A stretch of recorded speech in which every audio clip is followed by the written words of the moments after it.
Good evening everyone, good evening students, good evening. कैसे हैं आप सभी? बढ़िया, चलिए बहुत अच्छी बात है स्टूडेंट, बहुत ही ज़्यादा अच्छी बात है। कैसी चल रही है आप लोगों की तैयारी? बहुत बढ़िया चल रही है।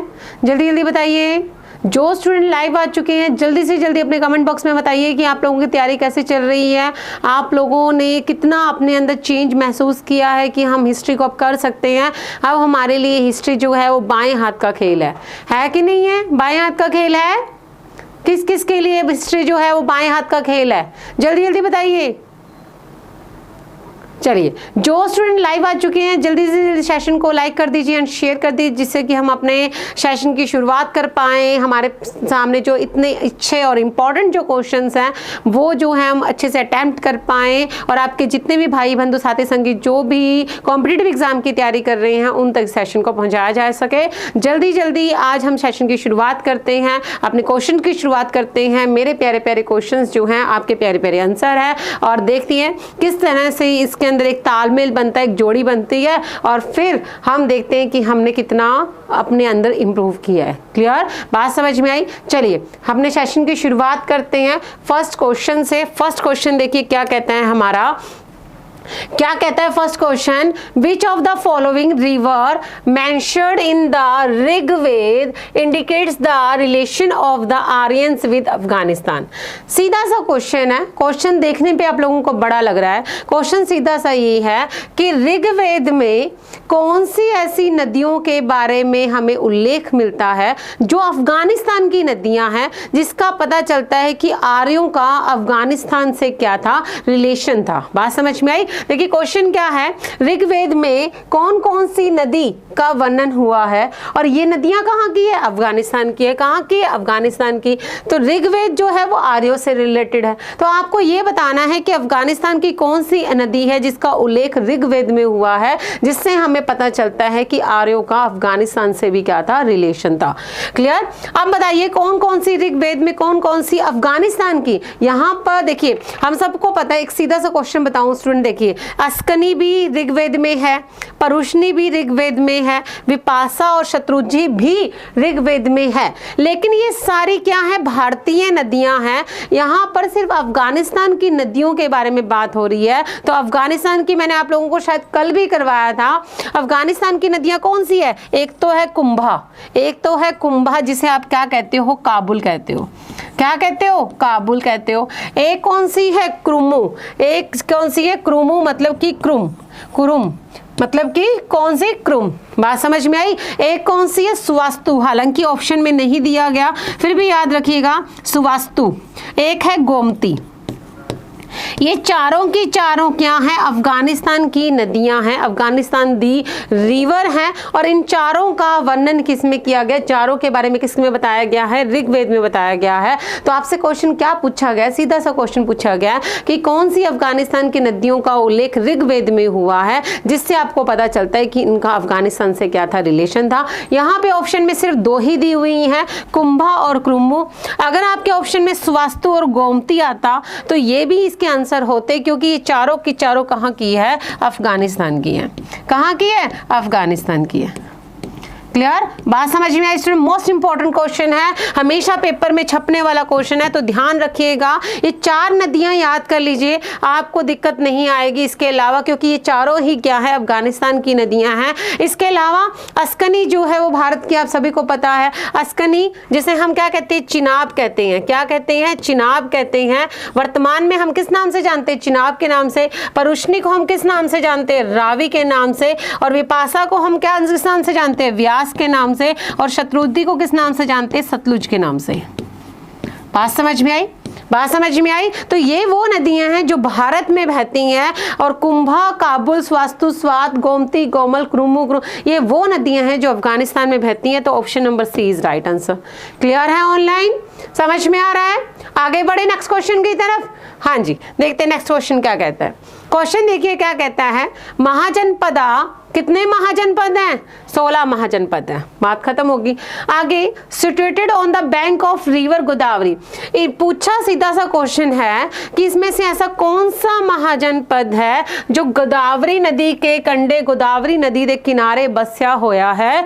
हाँ जी, आप मुझे बताइए, आप सभी को पता है कितने महाजनपद हैं? 16 महाजनपद हैं। इन 16 महाजनपदों की जानकारी हमें कहां से मिलती है? भगवती सूत्र से। कहां से मिलती है? भगवती सूत्र से। कहां से मिलती है? भगवती सूत्र। और कहां से मिलती है? अंगुत्तर निकाय से। कहां से मिलती है? अंगुत्तर निकाय। मोस्ट इंपॉर्टेंट क्वेश्चन है। भगवती जो है वो एक जैन ग्रंथ है, और जो अंगुत्तर है वो कौन सा है? बौद्ध ग्रंथ है। कौन सा है? बौद्ध ग्रंथ है। बात समझ में आई? अब क्वेश्चन क्या पूछा गया है आपसे कि इसमें से ऐसा 16 महाजनपदों में से कौन सा महाजनपद है जो गोदावरी, पहले तो स्टूडेंट मुझे आप ये बताइए, गोदावरी नदी है कहां पे? गोदावरी कहां पे है? साउथ में है। गोदावरी कहां पे है? साउथ में है। और महाजनपदों में से सिर्फ एक ही ऐसा महाजनपद है जो कहां पे है? साउथ में है। वो कौन सा है? अश्मक है। कौन सा है? अश्मक है। ये थोड़ा सा मिसप्रिंट है, अश्मक आएगा यहाँ पे, असक अश्मक ऐसा कुछ आएगा। ठीक है, बात समझ में आई? तो याद रखिएगा, कई बार क्वेश्चन पूछ लेते हैं कि कौन सा ऐसा महाजनपद है जो सिर्फ एकमात्र कहाँ पे, मतलब एक महाजनपद ऐसा कौन सा 16 महाजनपदों में से जो कहाँ पे है? साउथ में है। तो वो कौन सा है? अश्मक है। जो कौन सी नदी के ऊपर? गोदावरी नदी के ऊपर। कौन सी नदी के ऊपर? बाकी के जितने भी महाजनपद हैं या तो वो नॉर्थ में है या वो किस में है? ईस्ट में है। कहां पे है? ईस्ट में है। लेकिन आपसे क्या पूछा गया? गोदावरी नदी। तो गोदावरी कहां पे आती है? साउथ में। और साउथ में एक ही महाजनपद है, वो है अश्मक है। देखिए स्टूडेंट, मेरी बात आप एक ध्यान से सुनिए। जरूरी नहीं है कि मान लीजिए कई बार हमें नहीं पता होता कि अश्मक जो है वो कौन सी नदी के ऊपर? गोदावरी नदी के ऊपर। मान लीजिए इन केस आपको नहीं पता कि अश्मक जो है गोदावरी नदी के ऊपर है, ठीक है, लेकिन आपको ये बात पता है कि जो अश्मक है वो साउथ में है। कहाँ पे है? साउथ में है। तो आप जो पता है क्या होता है, मैं आप लोगों को बार बार यही बात कहती हूँ, जरूरी नहीं होता कि हम लोगों को हर क्वेश्चन का आंसर आता हो। हम लोगों को हर क्वेश्चन का आंसर आता हो। कई बार हमें आंसर निकालने भी पड़ते हैं, खोजने भी पड़ते हैं, हमें अपना दिमाग भी लगाना पड़ता है। तो आप सपोज कीजिए, आप लोगों को सिर्फ इतना पता है कि जो अश्मक है वो कहाँ पे है? साउथ में है। आपको सिर्फ इतना पता है। अब क्वेश्चन में ये आया कि ये तो पूछा ही नहीं कि कौन सा महाजनपद है जो साउथ में है, आपको सिर्फ इतना पूछा कि कौन सा महाजनपद है जो कौन सी नदी के ऊपर है? गोदावरी नदी के ऊपर। बात समझ में आई? अब गोदावरी कहाँ पे? आप लोगों को इतना पता होना चाहिए कि गोदावरी कहां पे है? साउथ में है। तो एक मात्र महाजनपद कौन सा हो गया? अश्मक हो गया, जो कौन सी नदी के ऊपर है? गोदावरी नदी। मोस्ट इंपॉर्टेंट क्वेश्चन है, बहुत अच्छा क्वेश्चन है। अपने दिमाग में, अपनी नोटबुक में, हर जगह इसको क्या कर लीजिए? लॉक कर लीजिए। क्लियर? बात समझ में आई? तो option number C is right answer. Clear है? बात समझ में आ रही है? आगे बढ़े नेक्स्ट क्वेश्चन। नेक्स्ट क्वेश्चन देखिए क्या कहता है। क्वेश्चन क्या कहता है, चीनी यात्री ह्वेनसांग, ह्वेनसांग का नाम सुना हुआ है आपने? चीनी यात्री ह्वेनसांग का नाम सुना हुआ है, जिसे क्या कहा जाता है? क्या कहा जाता है? वर्तमान राजकुमार कहा जाता है। वर्तमान राजकुमार कहा जाता है। नीति का पंडित कहा जाता है। नीति का पंडित।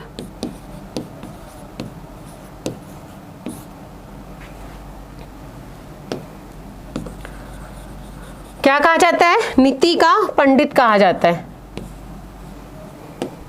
क्या कहा जाता है? नीति का पंडित कहा जाता है। क्लियर? वर्तमान राजकुमार, नीति का पंडित, ये किसे कहा जाता है? ह्वेनसांग को कहा जाता है। लेकिन आपसे क्या पूछा गया क्वेश्चन कि ह्वेनसांग किसके टाइम पीरियड में भारत आया था? तो ह्वेनसांग कब आया था भारत में? 630 में आया था। ह्वेनसांग भारत में कब आया था? 630 में आया था। और आप मुझे देखिए, चंद्रगुप्त द्वितीय का टाइम पीरियड आप सभी को पता है गुप्तों के अंदर रहा है। चंद्रगुप्त द्वितीय का टाइम पीरियड कितना था? 385 से 412। कितना था? 385 से 412। क्लियर? बात समझ में आई? तो ये तो हो ही नहीं सकता। ये तो हो ही नहीं सकता। चंद्रगुप्त मौर्य का भी आपको पता है 322 ईसा पूर्व है, BC है। क्या है? BC है। चंद्रगुप्त प्रथम, इसका टाइम पीरियड कितना है? 319 AD है, 319 AD है। तो क्या ये ऑप्शन में है?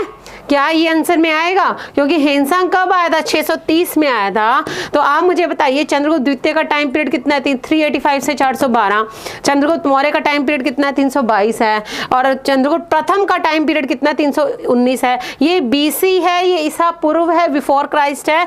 ये क्या है? आफ्टर क्राइस्ट, मतलब कि ईसा के बाद का। बात समझ में? अब हम बात करते हैं हर्षवर्धन की। तो वर्धन वंश का जो राजा सी, जिसका नाम की सी हर्षवर्धन, उस टाइम विच कौन आया सी? हेनसांग आया सी। कदों? 630 विच। क्लियर? बात समझ में आई? पूछा जाता है क्वेश्चन कि चीनी यात्री हेनसांग किसके टाइम पीरियड में आया था? तो किसके टाइम पीरियड में आया था? हर्षवर्धन, वर्धन वंश का राजा हर्षवर्धन के टाइम पीरियड में आया था। याद रखिएगा इस बात को। इसकी जो हेनसांग है उसने जो हर्षवर्धन के बारे में काफी कुछ लिखा है। इसकी किताब का नाम क्या है? CU की। हेनसांग ने जो किताब लिखी थी उस बुक का नाम क्या है? CU की। क्योंकि चाइनीज है, आप सभी को पता है चाइनीज में चू चा ची चा यही होता है सब कुछ, ठीक है। तो CU की जो है वो क्या है? हेनसांग की किताब का नाम है। हेनसांग एक चीनी यात्री था, याद रखिएगा। और ये हर्षवर्धन किसके टाइम पे आया था? उस समय भारत का सम्राट कौन था? हर्षवर्धन था। क्लियर? बात समझ में आई? इसके साथ मैं आपको ये बता दूं, आपने शायद फायान का नाम सुना होगा। फायान जो था वो किसके टाइम पीरियड में आया था? चंद्रगुप्त सेकंड के टाइम पीरियड में आया था। याद रखिएगा। ये भी क्या था? एक चीनी यात्री था। क्या था? एक चीनी यात्री था। तो याद रखिएगा फायान किसके टाइम पीरियड में आया था? चीनी। जिसकी किताब का नाम क्या है? फो काओ की। इसका नाम है CU की, उसका है फो काओ की। क्या? फो काओ की। CU की फो काओ की। तो याद रखिएगा अपने हेनसांग को क्या कहा जाता है? वर्तमान राजकुमार कहा जाता है, नीति का पंडित कहा जाता है। इसकी किताब का नाम क्या है? CU की। क्लियर? बात समझ में? तो option number B is right answer. Clear है ऑनलाइन? आगे बढ़े, नेक्स्ट क्वेश्चन देखिए। हाँ जी भाई, बहुत ही अच्छा क्वेश्चन आ गया, मेरे फेवरेट क्वेश्चन। आपको पता ही मेरा फेवरेट क्वेश्चन है कि राजा को अपनी प्रजा से मुक्ति मिल गई और उसको राजा को अपनी प्रजा से और प्रजा को अपनी राजा से, ठीक है, मतलब कि जनता से, लोगों से, मतलब राजा को अपनी जनता से और जनता को अपने राजा से क्या मिल गई? मुक्ति मिल गई। ये बात जो है बदायूनी ने किसके बारे में कही है? कौन सा ऐसा शासक था? हाँ जी बताइए मेरे विद्वानों के विद्वानों, जल्दी जल्दी बताओ इस क्वेश्चन का आंसर। आपको बता ही दिया मैंने आंसर, क्योंकि ये ऐसा व्यक्ति था जिसने लोगों को इतना परेशान किया। देखिए स्टूडेंट, मेरी एक चीज समझिए, हालांकि मोहम्मद बिन तुगलक ने जो काम किए थे सारे बहुत अच्छे किए थे, नो डाउट। ये अलग बात है कि उसकी किस्मत ने और उसकी जनता ने उसका साथ नहीं दिया, क्योंकि उसके जो काम थे वो ज़रूरत से ज़्यादा आगे के थे। क्योंकि उस टाइम की जनता इतनी ज़्यादा एजुकेटेड, इतनी ज़्यादा वेल सेटल्ड नहीं थी। वो उसकी योजनाओं को, उसके प्लानिंग्स को समझ नहीं पाई। इस वजह से उसकी, वो कहते हैं ना कि जब हम कोई नया काम शुरू करते हैं तो अगर सभी का सपोर्ट रहता है तो आप उस काम को बहुत ही बेहतरीन तरीके से कर सकते हैं। लेकिन यहाँ पे क्या था, जब मोहम्मद बिन तुगलक ने शुरू किया तो लोगों ने उसको काफ़ी गालियाँ निकाली, उसको मतलब वो बार बार कहने लगी हमें बहुत परेशान कर रहा है ये, हम इससे मुक्त होना चाहते हैं। तो आपको यही कहना चाहती हूँ कि मोहम्मद बिन तुगलक की हालांकि योजनाएं, प्लानिंग बहुत अच्छी थी, नो डाउट। उसने कृषि के विकास के लिए काम किया था, उसने तकावी रन दिए थे, बहुत दीवाने कोही की स्थापना की थी, अच्छे काम किए थे। लेकिन उसने जो काम किए थे वो जरूरत से ज़्यादा आगे के समय के किए थे। क्योंकि अगर आप देखिए तो उस टाइम की जनता इतनी एजुकेटेड, क्योंकि मोहम्मद बिन तुगलक बहुत ज़्यादा एजुकेटेड था, विद्वानों का विद्वान था, लेकिन उसकी जो जनता थी वो विद्वान नहीं थी। तो मोहम्मद बिन तुगलक ने सोचा कि मैं अगर पढ़ा लिखा हूँ, मैं विद्वान हूँ, तो मेरी जनता भी विद्वान होगी। तो उसने उनको अपने साथ चलने की कोशिश की, लेकिन उसकी जनता उसके साथ नहीं चल पाई। इस वजह से ये बात बदायूनी ने किसके बारे में कही है? मोहम्मद बिन तुगलक के बारे में कही है कि प्रजा को अपनी सुल्तान से और सुल्तान को अपनी प्रजा से क्या मिल गई? मुक्ति मिल गई, जब मोहम्मद बिन तुगलक की डेथ हुई थी। तो option number D is right answer. Clear है? बात समझ में, स्टेटमेंट पूछी जाती है। कई बार तो ये पूछ लेते हैं कि ये बात किसने कही थी, कि राजा को अपनी प्रजा से और प्रजा को अपनी राजा से मुक्ति मिल गई, ये बात किसने कही थी, तो किसने कही थी, बदायूं ने। अगर याद नहीं रहता तो ऐसे याद रखना, बताया यूं, मतलब कि इस तरह से हम कई बार कहते हैं ना कि यार इस तरह से वो बोल रही थी, हम कहते हैं ना कि कई बार इस तरह से बोल रहा था या इस तरह से बोल रही थी, तो आप याद रखना कि इस तरह से बताया, इस तरह से बताया, तो बताया से क्या बन गया, बदायूनी। प्रजा को अपने सुल्तान से, सुल्तान को अपनी प्रजा से क्या मिल गई, मुक्ति मिल गई। ये बात किसने बताई, तो किसने बताई, बदायूनी ने बताई, बदायूनी बताई, बदायूनी। तो याद रखना Muhammad bin Tughlaq, option number D is right answer and most important question है, बहुत ही अच्छा क्वेश्चन है। क्लियर है, बात समझ में आई। आगे बढ़े नेक्स्ट क्वेश्चन की तरफ, चलिए नेक्स्ट क्वेश्चन देखते हैं। हाँ जी, जब हुमायूं की मृत्यु हुई, ठीक है, उसकी जब सूचना मिली थी तो अकबर को किस स्थान पर, सिंहासन पर बिठाया गया। देखिए स्टूडेंट क्या होता है, आप इस चीज़ को सुनिए। एक्चुअली जब हुमायूं की जब डेथ हुई थी तो उसकी मृत्यु को 7 दिन तक छुपा के रखा गया था। क्यों, क्योंकि उस टाइम पे जो अकबर था वो क्या था, अल्पवयस्क था, मतलब कि छोटा था, नाबालिग था। तो दिल्ली की कुर्सी को, दिल्ली की सत्ता को संभालने वाला कोई नहीं था। तो जो बैरम खां था, जो अकबर का संरक्षक था, अकबर का पालन करता था, उसने सोचा कि अगर ये बात फैल गई कि हुमायूं मर चुका है तो कोई भी आकर जो है इस गद्दी पर क्या कर लेगा, अधिकार कर लेगा और बैठ जाएगा। इस वजह से उसने क्या किया, इस बात को क्या रखा, छुपा के रखा। लेकिन वो कहते हैं ना कि बातें छुपी नहीं जाती।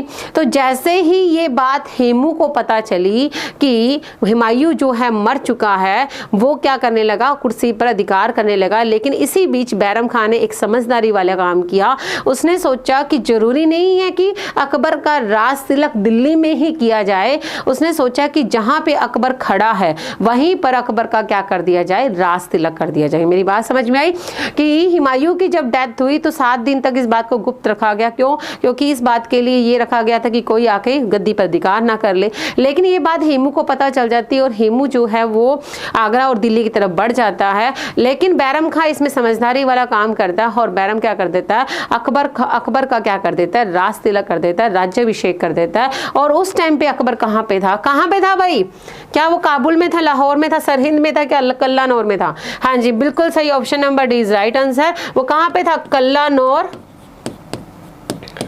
कहाँ पे था, कल्लानौर, गुरदासपुर पंजाब में, गुरदासपुर पंजाब में। कल्लानौर कहाँ पे है, गुरदासपुर पंजाब में। कई बार क्वेश्चन पूछ लेते हैं कि अकबर का राज तिलक कहाँ पे हुआ था। अगर ऑप्शन में कल्लानौर ना हो तो ऑप्शन में पंजाब या गुरदासपुर होगा। तो याद रखिएगा गुरदासपुर पंजाब में, कल्लानौर कहाँ पे है, पंजाब, गुरदासपुर, कल्लानौर। क्लियर, बात समझ में। तो अकबर का राज तिलक कहाँ पे हुआ था, कल्लानौर, गुरदासपुर पंजाब में। इसके बाद अकबर और हेमू के बीच में क्या हुआ था, सेकंड बैटल ऑफ पानीपत हुआ था, जिसमें अकबर ने बैरम खां की मदद से, क्योंकि अकबर तो नाबालिग था, उसने किसको हरा दिया, हेमू को हरा दिया। बात समझ में आई। तो option number D is right answer. Clear है स्टूडेंट्स, क्लियर, कॉन्सेप्ट समझ में आ रहा है। आगे बढ़े, नेक्स्ट क्वेश्चन देखिए। हाँ जी, नेक्स्ट क्वेश्चन क्या कहता है, the first Muslim to study Hindu structure आज, हिंदू धर्म ग्रंथों का अध्ययन स्टडी करने वाला पहला मुस्लिम कौन था। हाँ जी भैया बताइए, हिंदू धर्म ग्रंथों का अध्ययन करने वाला पहला मुस्लिम कौन था। अमीर खुसरो, दारा शिकोह, अमीर हसन एंड शुजा। हाँ जी बताइए क्या हो सकता है इसका आंसर। हिंदू धर्म ग्रंथों का अध्ययन करने वाला पहला मुस्लिम कौन था।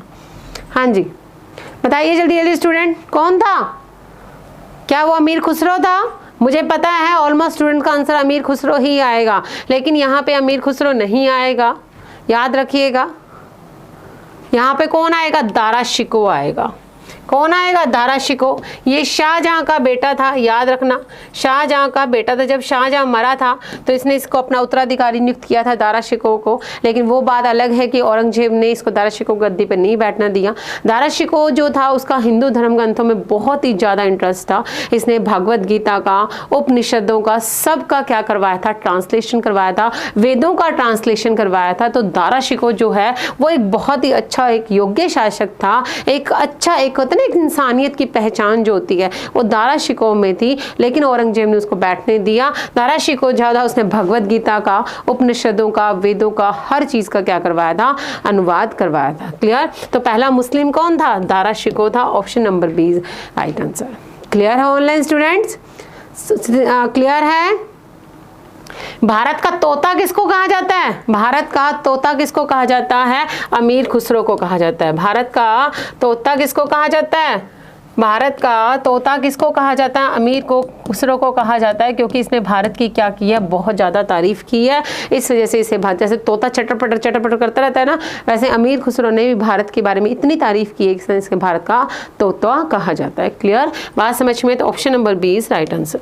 नेक्स्ट क्वेश्चन देखिए, the original name of the Tansen was, Tansen का नाम सभी ने सुना हुआ है, तानसेन का असली नाम बताइए भाई, क्या हो सकता है तानसेन का असली नाम? हाँ जी स्टूडेंट, जल्दी जल्दी बताइए। मकरचंद पांडे, रामतनु पांडे, लाला कलावंत एंड बाज बहादुर। सभी को पता है, आई नो, सब मैं जानती हूँ सभी को इस क्वेश्चन का आंसर आता है, फिर भी जल्दी जल्दी इस क्वेश्चन का जवाब दीजिए। कौन था तानसेन का मूल नाम क्या था? जो तानसेन था वो अकबर के कौन थे? नवरत्नों में से एक था। अकबर के जो 9 हीरे थे, नवरत्न आप लोग शायद पंजाबी में नो हीरे बोलते हो। क्या बोलते हो? 9 हीरे बोलते हो। तो 9 हीरों में से, ये नवरत्नों में से एक कौन था? तानसेन था। और तानसेन का असली नाम क्या था? रामतनु पांडे था। क्या था? रामतनु पांडे था। बात समझ में आई? और अकबर ने तानसेन को कौन सा टाइटल दिया था? कंठा भरण वाणी विलास। नाम देखो आप, अकबर ने तानसेन को, रामतनु पांडे को क्या नाम दिया था? कंठा भरण वाणी विलास। कंठा भरण वाणी विलास। और तानसेन का मकबरा कहाँ पे है? ग्वालियर में है। मोस्ट इंपॉर्टेंट क्वेश्चन, बहुत बार पूछा गया ये। क्लियर? बात समझ में आई? तो अकबर के नवरत्नों में से कौन था? तानसेन था, जो क्या था? एक संगीतज्ञ था। इसको अकबर ने कौन सा एक टाइटल दिया था? कंठा भरण वाणी विलास। मतलब कंठ मतलब गला, कंठ मतलब गला, मतलब कि इसके गले में जो वाणी है, कंठ की जो गले की जो वाणी है, मतलब जो बोली है इसकी, वो कैसे भरी हुई है? विलास से भरी हुई है, खुशी से भरी हुई है। बात समझ में आई? मतलब इसका जो कंठ है, इसका जो गला, देखो हिंदी में, संस्कृत में ना कंठ, गले को कंठ बोलते हैं। तो जो कंठ है मतलब कि जो गला है, उसकी जो बोली है वो किससे? रस से भरी हुई है। किससे भरी हुई है? रस से भरी हुई है। और इस वजह से इसने कंठा भरण वाणी विलास की टाइटल दिया था। और तानसेन का मकबरा कहाँ पे है? ग्वालियर में। और इसे अकबर के 9 रत्नों में से ये शामिल था। क्लियर? बात समझ में आई? समझ में आया students? Option number B is right answer.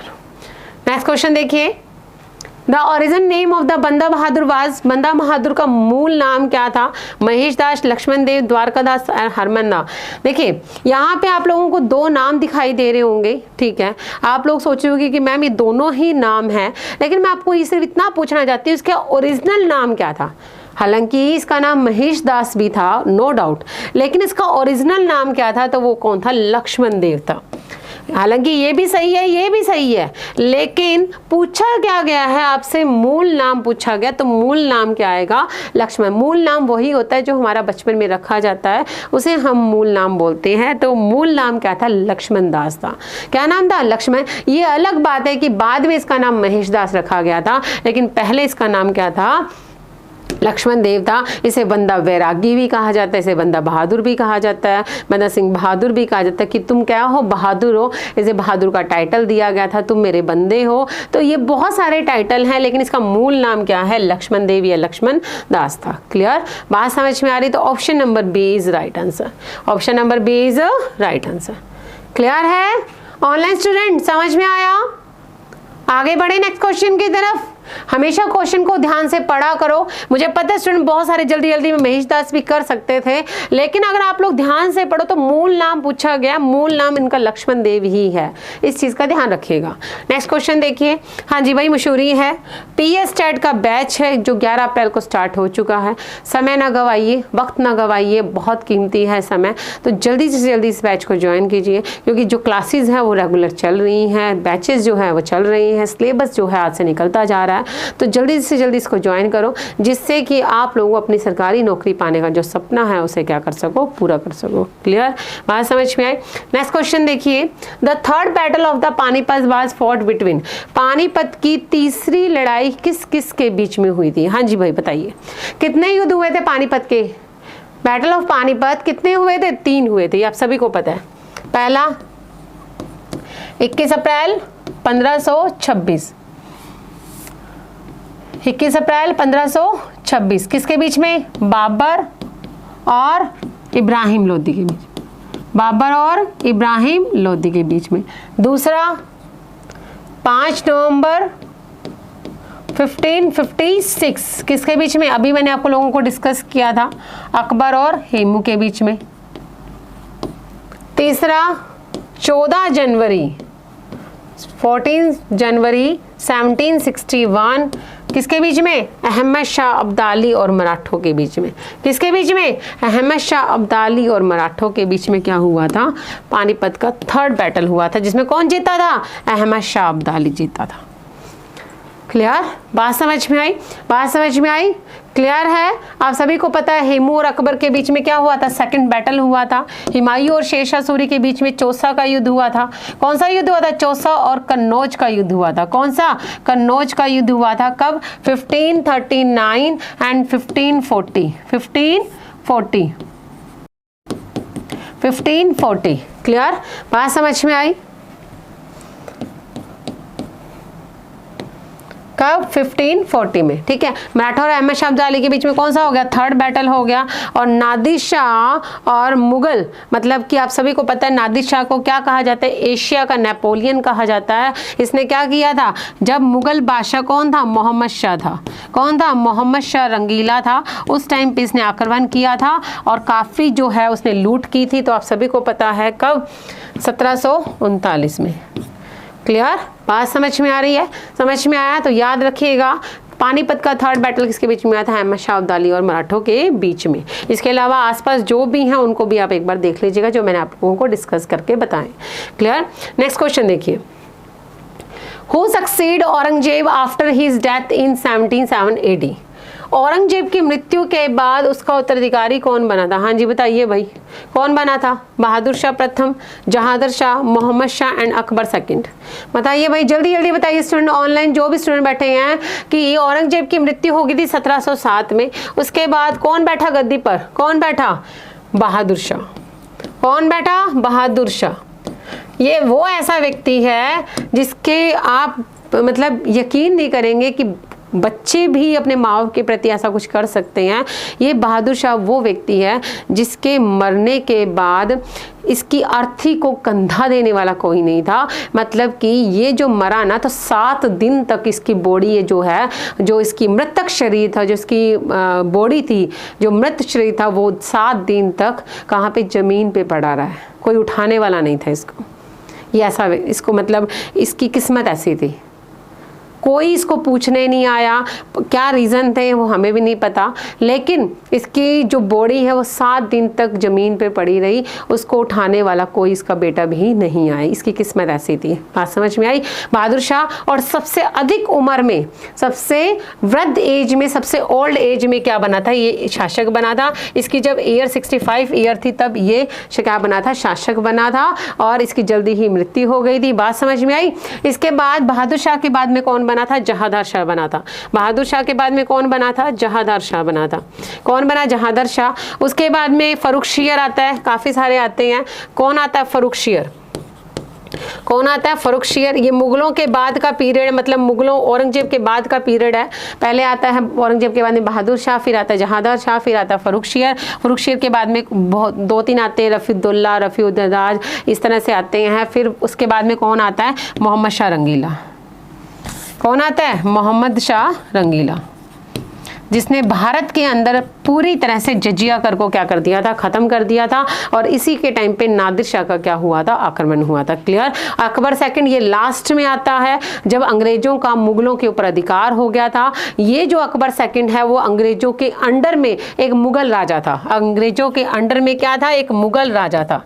याद रखिएगा स्टूडेंट, आप लोगों को मैं बता दूं, यहाँ पे कुछ चीजें अपनी क्लियर कर लीजिए कि औरंगजेब की मृत्यु के बाद में गद्दी पर कौन बैठा, बहादुर शाह, जो एक वृद्ध था, जो एक ओल्ड था। उसके बाद कौन बैठा, जहांदार शाह। उसके बाद कौन बैठा, फरुखशियर के बाद में 2-3 और आते हैं जो 6-6 महीने की सत्ता भोगते हैं, रफीउद्दर्जात ऐसा कुछ थे। ठीक है। उसके बाद उनके बाद में कौन आता है, मोहम्मद शाह आता है। कौन, जिसे मोहम्मद शाह रंगीला कहा जाता है। ये रंगीले किस्म का आदमी था, ये हमेशा नशे में व्यस्त रहता था। इसके टाइम पे नादिर शाह का आक्रमण हुआ था, तो ये सब याद रखिएगा। मोहम्मद शाह हो गया, इसने ही सबसे पहले भारत में जजिया कर को पूरी तरह से क्या कर दिया था, खत्म कर दिया था। इसके टाइम पे नादिर शाह का क्या हुआ था, आक्रमण हुआ था। और नादिर शाह अपने साथ में क्या लेके गया था, कोहिनूर का हीरा कहाँ पे लेके गया था, ईरान लेकर गया था। उसके बाद हम बात करते हैं इसकी, अकबर सेकंड की। अकबर सेकंड जो है वो लास्ट में आता है। ये मुगलों के अंडर में एक राजा रहा, सॉरी अंग्रेजों के अंडर में एक राजा था। जब अंग्रेजों का पूरी तरह से मुगलों पे अधिकार हो गया था, तो उस टाइम पे अंग्रेजों के अंडर में कोई बादशाह नहीं था। उस टाइम पे जो मुगल थे वो किसका टाइटल लेते थे, राजा का टाइटल लेते थे। और अकबर सेकंड जो था मुगलों के अंडर में ही एक क्या था, राजा था। बात समझ में आई। तो इसका आंसर क्या आएगा, बहादुर शाह। ये वही व्यक्ति है अकबर सेकंड जिन्होंने राजा राम मोहन राय को राजा का क्या दिया था, टाइटल दिया था। क्लियर। बात समझ में आई। बात समझ में, तो option number A is right answer. Concepts clear हुए आगे बढ़े। इसी के साथ जो स्टूडेंट यूजीसी नेट की तैयारी कर रहे हैं भाई, जल्दी से जल्दी बैच ज्वाइन कर लीजिए, जिससे कि आप लोगों का जो कॉलेज लेक्चरर प्रोफेसर बनने का जो सपना है वो पूरा हो पाए। क्लियर। इसी के साथ आज की क्लास में इतना ही। Thank you so much. अगर आपने टेलीग्राम चैनल को ज्वाइन नहीं किया तो जल्दी से जल्दी भाई ज्वाइन कर लो, जिससे कि आप लोगों को हिस्ट्री से रिलेटेड जानकारी मिल पाए। और सबसे बड़ी बात, आप जो ये सीरीज़ जो आप लगाते हैं शाम को, ये आप लोग अपने फ़ायदे के लिए लगाते हैं स्टूडेंट। मैं आप लोगों को बार बार कहती हूँ, अगर आप लगाएंगे तो आपका ही फ़ायदा है, मेरा नहीं है।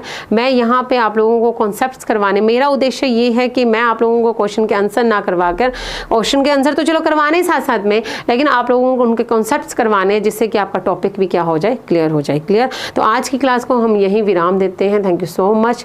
उम्मीद करती हूँ कि आप लोग सभी स्वस्थ होंगे, और स्वस्थ रहिए, खुश रहिए, मस्त रहिए, निरोगी काया रहे आपकी। और आज के लिए इतना ही। Thank you so much. Good night, शुभ रात्रि एंड शुभ खाएं। Thank you so much.